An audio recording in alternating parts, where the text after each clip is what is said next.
বন্তুর বাড়ির ছাদে বন্তুর বাবা কাকারা সবাই এখানে ফিস্ট করছে। এই যে একজন ঘুড়ি গেছে, বাবু তোর নাম বল। সরোজ ঘুড়ি ওড়াবে, ঘুড়ি টাঙাচ্ছে। তোমার নাম বলো। রাহুল।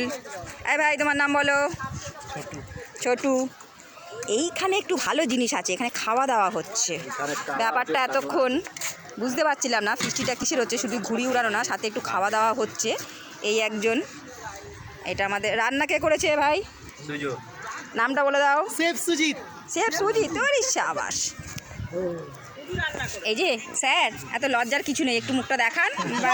আমি জানি আপনি ইউটিউবে ফেমাস আছেন, সে আমরা জানি। এই যে সবাই আমরা ঘুরছি, এখানে খুব সুন্দর মাঠঘাট, খোলা জায়গা, পাশে বাগান, বাগানে কত সিম হয়েছে, ভর্তি সিমে।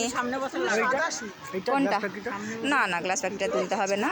এই জঙ্গল হলেও, গাছগুলো জঙ্গল হলেও ভালো লাগছে। ছোটোবেলায় এই জঙ্গলগুলো নিয়ে খেলা করতাম, এগুলো দিয়ে খেলা করতাম। অনেক বছর পর এগুলো দেখতে পেলাম আবার। এগুলো আমরা, এই ফুলগুলো দিয়ে আমরা খেলা করতাম ছোটোবেলায়।